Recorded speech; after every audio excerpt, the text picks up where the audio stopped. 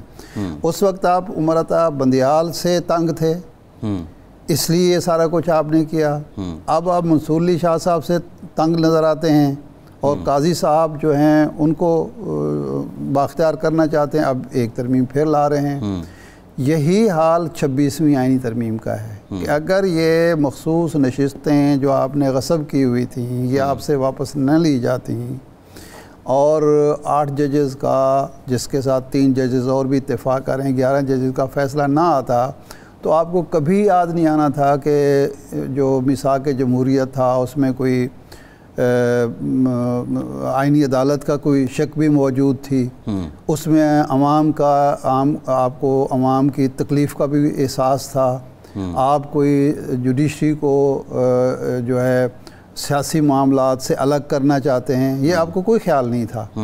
یعنی جو یہ بہت بڑا ذکر ہو رہا ہے میثاق جمہوریت 6 میں ہوا، اور 8 میں وہ میثاق جمہوریت ختم ہو گیا تھا، کیونکہ اس میں ایک شک تھی کہ کوئی فریق جو سگریٹری ہے وہ اس فوجی حکومت سے رابطہ نہیں کرے گا، تو جناب محترمہ اس کی بڑی عام شک تھی کہ ایم کیو ایم کے ساتھ بھی اتحاد نہیں ہوگا، سب نے کیا۔ اچھا، یہ ابھی سیاہی بھی خشک نہیں ہوئی تھی 7 میں ہی کہ محترمہ بے نظیر بھٹو کے مذاکرات شروع ہو گئے، اور آپ کو یاد ہوگا کہ اس کے بعد جو ARD تھی وہ ختم ہو گئی، ایک نیا اتحاد میاں نواز شریف صاحب نے بنایا تھا لندن میں، جس میں عمران خان صاحب بھی شامل تھے، محمود چکزئی وغیرہ۔ یہ تو عمران خان بھی سگریٹری تھے شاید میثاق جمہوریت کے نہیں، اچھا صحیح، یہ کسی نے کہا ہے، ان کو نہیں پتا، یہ نہیں تھے سگریٹری۔ اچھا، وہ پیپلز پارٹی اور مسلم لیگ نون تھیں، 2 جماعتیں تھیں، اس میں کوئی تیسری جماعت نہیں تھی۔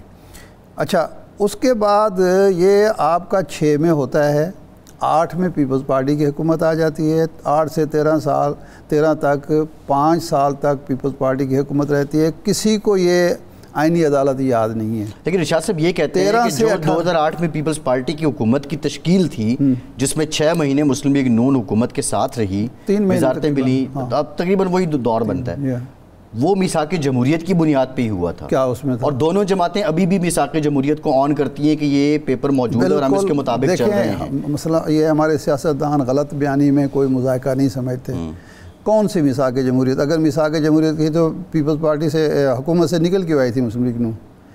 میثاق جمہوریت میں جو طے تھا وہ یہ تھا کہ جی کوئی جج جس نے PCO کے تحت حلف اٹھایا ہے وہ نہیں ہوگا، تو وہ تو سارے PCO جج وہاں بیٹھے ہوئے تھے اور مان لیا تھا، اور افتخار چودھری صاحب کا جو معاملہ تھا اسی پہ تو جھگڑا ہوا تھا نا، اس کی بحالی پر، وہ تو PCO جج نہیں تھے، وہ بھی تو تھے نا، ان کو تو پورا یعنی اتنے سال وہ سب سے طویل عرصہ انہوں نے چیف جسٹس کے طور پر جسٹس حلیم کے بعد ان کا طویل عرصہ ہے، تو کسی کو اعتراض نہیں تھا۔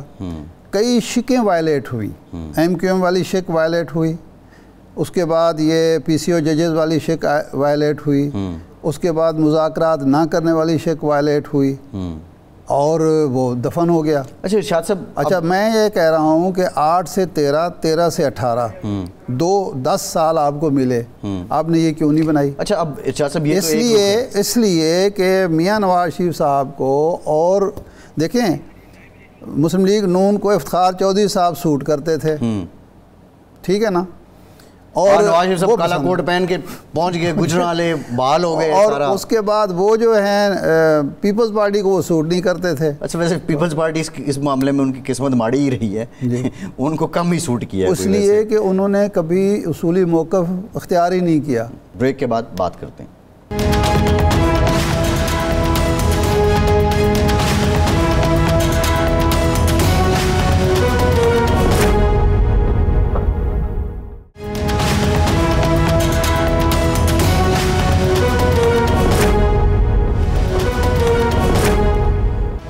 بریک کے بعد ایک بار پھر سے آپ کو خوش آمدید کہیں گے. ہمیں جوائن کیا ہے سابق سیکرٹری الیکشن کمیشن اور ماہر انتخابی امور کنور دلشاد صاحب نے. کنور صاحب بہت شکریہ آپ کے وقت کا. کنور صاحب آج جو اسپیکر قومی اسمبلی نے اور اسپیکر پنجاب اسمبلی نے خط لکھا ہے اور خط میں انہوں نے کہا ہے کہ پارلیمان سپریم ہے اور جو فیصلہ ہے سپریم کورٹ کا اس کو نہیں مانا جا سکتا ہے. کیا حیثیت ہے اس خط کی اور جو استدلال ہے اسپیکر کا آپ سمجھتے ہیں کہ وہ درست ہے؟ خط کی حیثیت جو ہے وہ ایک قسم کی رہنما اصول بتائے ہیں انہوں نے. یعنی اسپیکر قومی اسمبلی ہے، کسٹوڈین ہے پارلیمنٹ کے، تو انہوں نے یہ جو ایک خط لکھ کر الیکشن کمیشن کی توجہ مبذول کرائی ہے ان کے ماضی کے فیصلوں پر بھی، اور پشاور ہائی کورٹ کا فیصلہ بھی سامنے آ گیا تھا. اس لیے الیکشن کے پاکستان نے جو اپنا الیکشن ایکٹ 104 کے تحت جو فیصلے کیے ہیں وہ تمام انہوں نے ایک علامتی طور پر نہیں بلکہ ایک رہنما اصول بتائے ہیں کہ جناب آپ جو فیصلہ کریں مخصوص نشستوں کے بارے میں تو آپ یہ تمام جو فیصلے ہیں ماضی کے اور سپریم کورٹ کے، ہائی کورٹس کے، الیکشن کمیشن کے، ان کو مد نظر رکھیں. انہوں نے ایک مشورہ دیا ہے. اس کی مشاورت جو ہے اس پر الیکشن کمیشن پاکستان جو ہے وہ اپنے آئین و قانون کے مطابق اس کا جواب دے گا. اسی طرح پنجاب اسمبلی کے اسپیکر بڑے پڑھے لکھے آدمی ہیں، انہوں نے بھی ایک قسم کا قانونی طور پر ان کو ایک مشورہ دیا ہے کہ جب آپ اتنا بڑا اہم فیصلہ کرنے والے ہیں تو آپ ان تمام ماضی کے فیصلوں کو مد نظر رکھیں گے. لیکن الیکشن کمیشن پاکستان اس وقت دو راہ پہ کھڑا ہو گیا.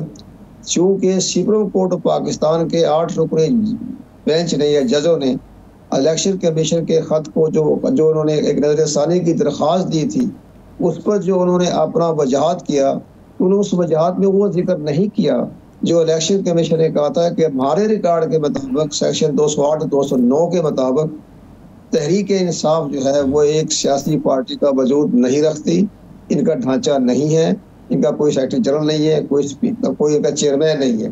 تو آپ یہ بتائیں کہ جب یہ کاغذات نامزدگی آ گئی ہیں مخصوص نشستوں کے، اس پہ دستخط کون کرے گا، اتھارٹی کون ہے، اس کا ہمیں جواب دیں آپ.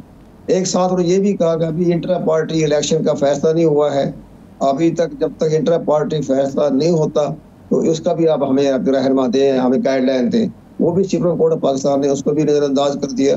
تو یہ ایک ایسا ابہام ہے جس پر الیکشن کمیشن پاکستان سٹینڈ لینے کی پوزیشن پہ آ گیا کہ ہم آپ کے فیصلے کو تسلیم نہیں کرتے. اور ساتھ ہی انہوں نے یہ بھی کہا کہ جو الیکشن ایکٹ بنا ہے، ترمیمی ایکٹ پارلیمنٹ نے پاس کیا ہے، جس کے تحت سپریم کورٹ یا اعلیٰ عدالتیں الیکشن کمیشن پاکستان کے فیصلوں میں مداخلت نہیں کر سکتی، وہ بھی ایکٹ بن چکا ہے، قانون بن چکا ہے. تو اس لحاظ یہ ساری باتیں گول مول کر کے اور انہوں نے وجاہت جاری کر دی کہ جناب آپ نے ابھی تک فیصلہ کیوں کیا اور آپ نے چیئرمین جو ہے گور علی خان اس کو اپنی نوٹیفکیشن کیوں نہیں کیا.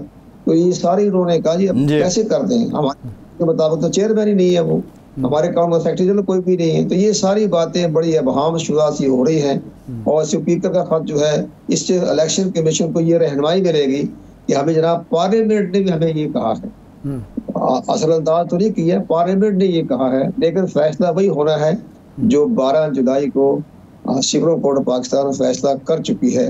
اس پر الیکشن کمیشن پاکستان نے اپنا ایک صحیح سرکاری موقف دینا پڑے گا. باقی تو ظاہر ہے وہ اپنی بتائیں گے کہ جناب انہوں نے ہمارے فیصلوں کو نظر انداز کیا، ہمارے خط کو نظر انداز کیا. لیکن سب سے بڑی امپورٹنٹ بات یہ ہے کہ سپریم کورٹ پاکستان کا فیصلہ بڑی اہمیت کا حامل ہے، وہ بالادست ہے، وہ تشریح کر سکتا ہے آئین میں، وہ سارے اختیارات کے پاس موجود ہے. باقی ابہام ہے یا رکاوٹ ہے یا نظر انداز ہے، اس کا جواب تو سپریم کورٹ دے گی.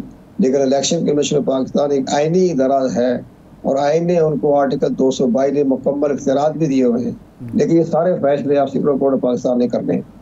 اچھا کنور صاحب، اس میں 2 چیزیں ہیں. ایک تو یہ ہے کہ اب ایک 12 جولائی کا فیصلہ ہے جس میں ان کو پابند کیا گیا ہے کہ جی جن لوگوں کے حلف نامے نئے سرے سے داخل ہوں، کیونکہ وہ تھے تو بیسیکلی پی ٹی آئی کے، لیکن آپ کے جو فیصلہ تھا 13 جنوری کا اس کی وجہ سے ان کو سنی اتحاد کونسل میں جانا پڑا، تو آپ عمل درآمد کریں. اب وضاحت مانگی تو وضاحت یہ مانگی کہ چونکہ ان کے الیکشن کو ہم تسلیم نہیں کر رہے اور وہاں کوئی ڈھانچہ نہیں ہے، اس لیے کیسے عمل کریں، ان کو کیسے، اور لیکن اس کا جواب اس وضاحت میں موجود ہے کہ جب آپ نے خط و کتابت کی ہے تو اس میں گوہر علی خان کو آپ نے جو ہے چیئرمین لکھا ہے اور عمر ایوب کو آپ نے سیکرٹری جنرل لکھا ہے. جب الیکشن کمیشن خط و کتابت کرتا ہے, خط بھیجتا ہے ایک سیکرٹری جنرل کو یا ایک چیئرمین کو, تو کیا یہ کافی نہیں ہے اس بات کا ثبوت کہ وہ ڈھانچہ موجود ہے؟ لیکن میرا سوال یہ ہے کہ اب اس صورت میں الیکشن کمیشن دوبارہ وضاحت چاہے گا یا اپیل جو اس نے نظر ثانی کی داخل کی ہوئی اس کا انتظار کرے گا, یا پابند ہے فیصلے کا اور اس کو عمل درآمد کرنا چاہیے؟ نظر ثانی کی درخواست وضاحت میں انہوں نے نظر انداز مسترد کر دیا ہے. یہ وضاحت نظر ثانی جی یہ مسترد ہو گئی ہے. یہ سر نہیں جا سکتا. نہیں سر نہیں, دو چیزیں ہیں. ایک ہے وضاحت مانگی تھی انہوں نے, ایک نظر ثانی کی درخواست جو الیکشن کمیشن نے بھی کی ہے اور وفاق نے بھی کی ہے, وہ اس کے علاوہ ہے, وہ انتظار کیا جا رہا ہے تفصیلی فیصلے کا.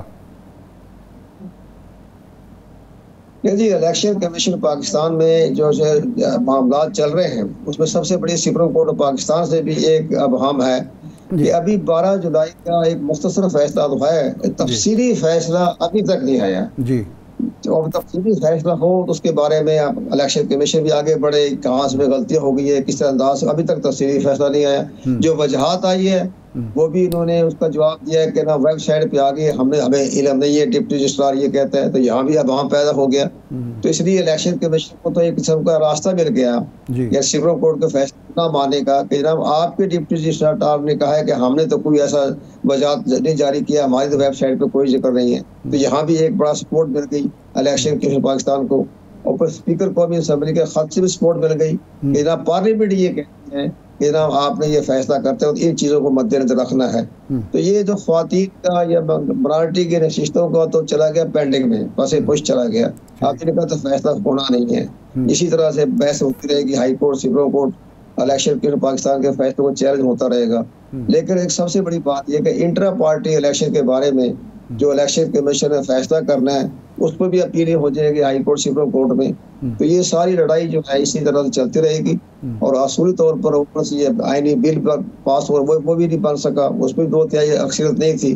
تو بڑا ایک سیاسی طور پر بڑا ہلچل سی مچی ہوئی ہے, اور عوام بھی بڑے اس معاملے میں حیران اور پریشان تو نہیں کہہ سکتے, حیران ہی ہے کہ ہماری سپریم کورٹ کیا کر رہے ہیں, آئینی ادارے کیا کر رہے ہیں, باقی ادارے کیا کر رہے ہیں. یہ ساری باتیں آپ کے سامنے پیش ہوتی ہیں. جی اچھا, یہ ماضی کے تجربات کی روشنی میں آپ چونکہ طویل عرصہ رہے ایک سسٹم کا, یہ فرمائیں کہ اس وقت سپریم کورٹ اور الیکشن کمیشن آف پاکستان مد مقابل ہیں, سپریم کورٹ اور پارلیمنٹ ایک دوسرے کے مد مقابل ہیں, سپریم کورٹ اور حکومت ایک دوسرے کے مد مقابل ہیں. یہ جو اداروں کے درمیان ایک لڑائی ہے یا محاذ آرائی ہے یا تصادم ہے, ایسی ماضی میں کوئی مثال ملتی ہے, اور ماضی میں اگر ایسا ہوا تو نتیجہ کیا نکلا؟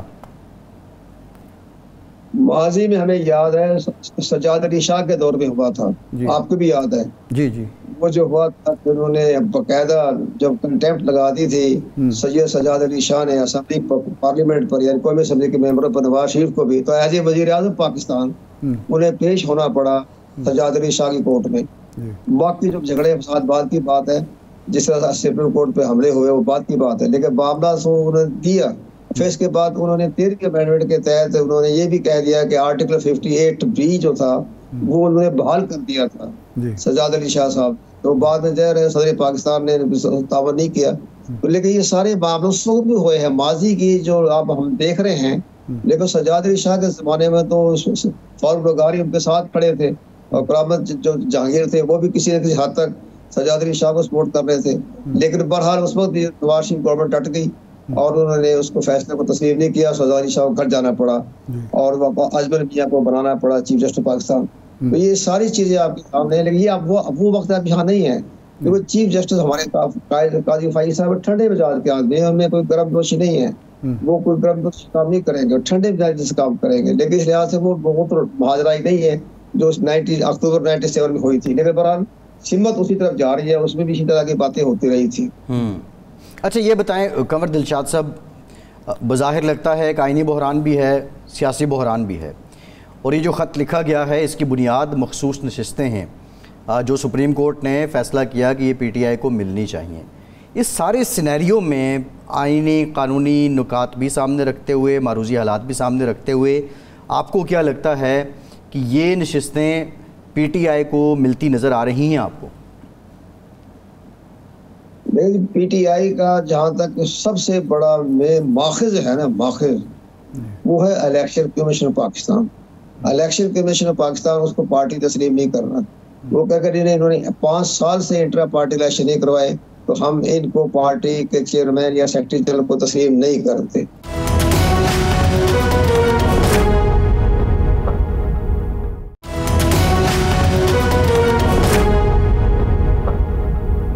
اب یہ بہت بڑی ایک معاملہ ہے کہ جو ماخذ ہے، سورس جو ہے وہ الیکشن کے پاکستان ہے، اور الیکشن کے پاکستان نے اسٹینڈ لے لیا کہ ہم تو اس کی پارٹی کو تسلیم ہی نہیں کرتے. تو یہ سارے معاملہ سپریم کورٹ بھی دیکھے گی، پارلیمنٹ بھی دیکھے گی. پارلیمنٹ تو خیر کھڑی ہو گئی ہے الیکشن کمیشن کے ساتھ، لیکن سپریم کورٹ پاکستان کا جو 25 اکتوبر کے بعد جو چینجنگ آئے گی اس میں بڑے اہم فیصلے آنے. کیا عدالت پابند کر سکتی ہے الیکشن کمیشن کو کہ وہ اس سے متعلق اپنا فیصلہ دے کہ پی ٹی آئی پارٹی ہے یا نہیں ہے؟ اور دے سکتے ہیں. سپریم کورٹ ایک بہت بڑی ایک تشریح کرنے والا ادارہ ہے نا، وہ ہر آرٹیکل تشریح کر سکتے ہیں. جیسے عمر بندیال نے تشریح کی آرٹیکل 63 میں کہ ووٹ جو ہے کاسٹ کر سکتا ہے انٹرا فلور کراسنگ کرنے والے، لیکن ان کی گنتی نہیں ہوگی. فیصلہ قانون بن گیا. اور اس پہ آپ دیکھیں پرویز الہی صاحب بن گئے وزیر اعلیٰ پنجاب. یہ ساری چیزیں جو ہیں اس معاملے کو وہ تو تشریح کر سکتی ہے، اور ان کی تشریح کو کوئی چیلنج بھی نہیں کر سکتا. یہ تو معاملہ ان کے پاس اختیارات ہیں. جبھی تو ملک کی فیڈریشن و وحدت مضبوط ہوتی ہے جب انہیں تشریح کرنے کی اجازت ہے، آئین کی تشریح کرنے. ایک اور بات ہے، انڈیا میں 75 جب اندرا گاندھی نے لگائی ایمرجنسی، اس میں درجنوں اس نے آئین میں ترمیم کی، لیکن سپریم کورٹ آف انڈیا نے تمام کی تمام ترامیم کو کالعدم قرار دے دیا، اور انہوں نے کہا کہ یہ سپریم کورٹ انڈیا جو ہے وہ برداشت نہیں کرے گی کہ آئین کے اندر جو ہے وہ قانون سازی کی جائے. تو یہ ساری چیزیں ہمارے ہاں بھی نظر آ رہا ہے. اب بہت ہائی لیول کی کوئی قانون سازی، اب تک 56 آپ کی شریعت اب تبدیل کی جا رہی ہے. 56 یہ تو ریفرنڈم کے برابر ہو گیا، یعنی آدھا قانونی کانسٹیٹیوشن جو 56 جو ہے وہ اس میں ترمیمیں کی جا رہی ہیں. سپریم کورٹ پاکستان وہ بھی دیکھے گی، اس میں کوئی فنڈامنٹل رائٹ چھوڑے، وہ دیکھے اسٹرکچر پر تو حملہ نہیں ہو گیا. اگر آئین کے کسی اسٹرکچر کے اوپر کسی نے قانون سازی کر دی تو وہ الیکشن کمیشن وہ سپریم کورٹ آف پاکستان اس کو قانون قرار دے دے گی. ان کو اختیارات ہیں کہ آپ اسٹرکچر کو نہیں چھیڑ سکتے. نہیں، لیکن اگر اس وقت تک سپریم کو یعنی یہ آئینی ترمیم پاس ہوتی ہے، 26ویں آئینی ترمیم جس کے تحت ایک فیڈرل کانسٹیٹیوشنل کوڈ بن جاتی ہے، تو پھر ظاہر ہے سپریم کورٹ کا تو دائرہ اختیار ہی نہیں ہوگا. اور فیڈرل کانسٹیٹیوشن کوڈ بنائی اسی لیے جا رہی ہے، اور اسی لیے جج جو ہیں وزیر اعظم صاحب بنائیں گے اپنی مرضی کے، تاکہ وہ حکومت کے حق میں فیصلہ کریں اور اس قانون سازی کو درست قرار دے دیں. تو پھر کیا ہوگا؟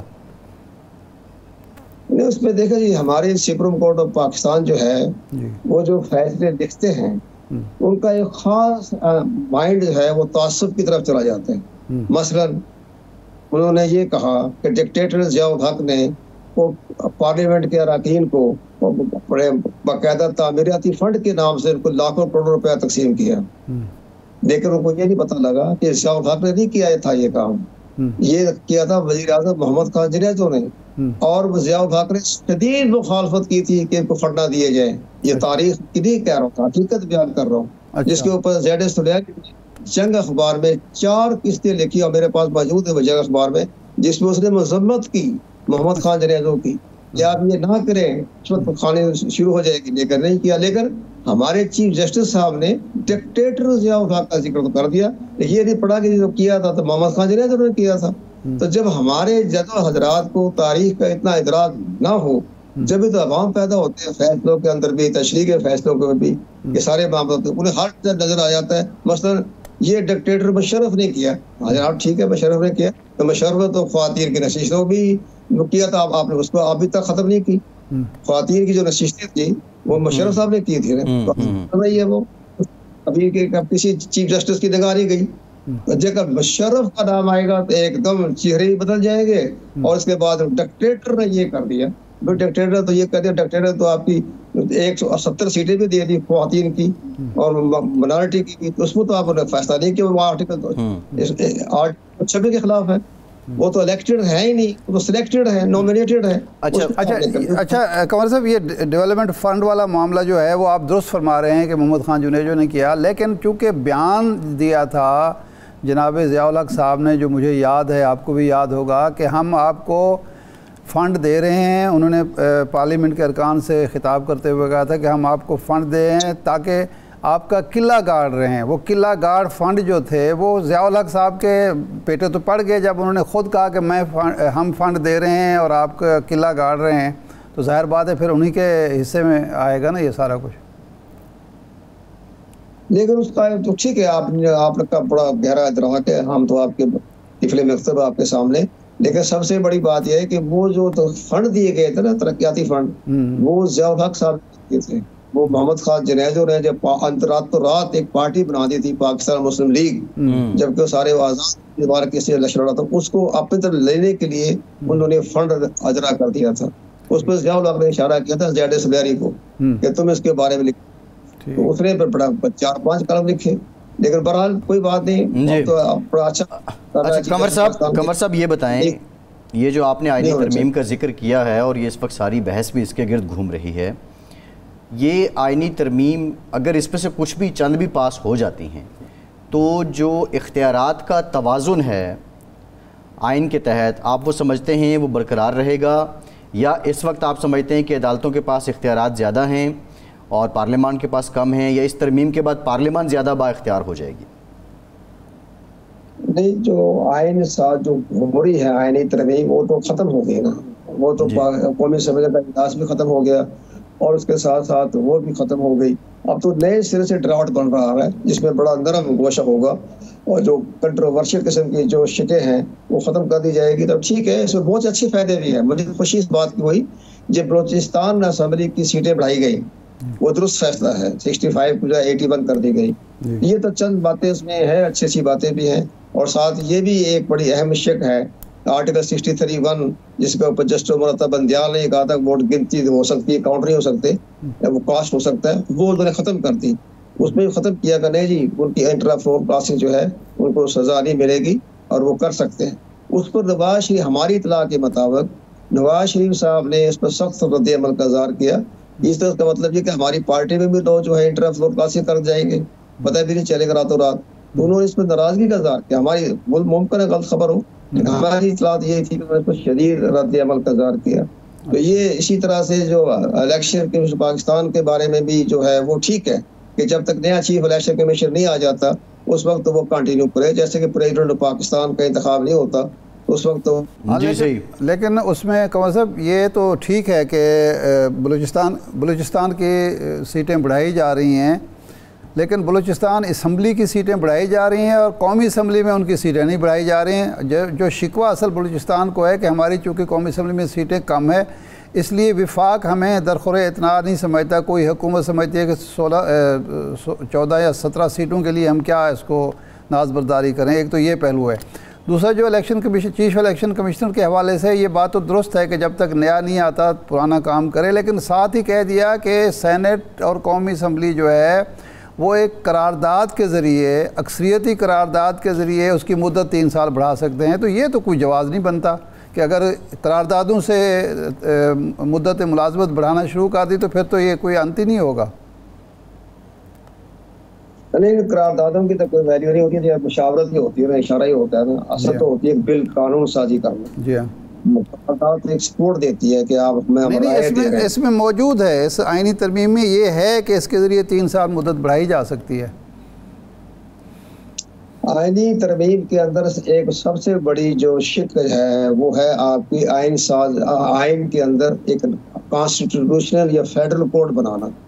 اس فیڈرل کوڈ کے اختیارات کیا ہوں گے، ٹرم ریفرنس کیا ہوگا، اس کا چیف جسٹس کون ہوگا، یہ سارے معاملات ہمارے ہاں وہ انڈیا کی جمہوریت نہیں ہے، انڈیا کی روایت نہیں ہے جو چلا رہے ہیں کہ باقاعدہ چلتا رہے گا، کوئی گڑبڑ نہیں کرتے. یہاں تو دونوں شخصیات کا آپس میں ماجرائی ہو جائے گی، تصادم ہو جائے گا. فیڈرل کورٹ کا چیف جسٹس اپنی رائے دے گا، سپریم کورٹ آف پاکستان کا چیف جسٹس اپنی رائے دے گا. یہ ساری باتیں جو ہے فیڈریشن کو نقصان پہنچے گا. جب جتنی مضبوط سپریم کورٹ آف پاکستان ہوگی اتنا ہی فیڈریشن مضبوط ہوگا. لیکن ہماری تو نظر آ رہا ہے کہ سپریم کورٹ کو کمزور کیا جا رہا ہے. یا فیڈرل کورٹ کی کیا ضرورت ہے؟ آپ سپریم کورٹ کی ضرورت ہی نہیں ہے. سپریم کورٹ کے اندر ایک کانسٹیٹیوشنل بینچ بنا دیں، جیسے کہ فیڈرل شریف کورٹ بنائی ہوئی ہے انہوں نے اندر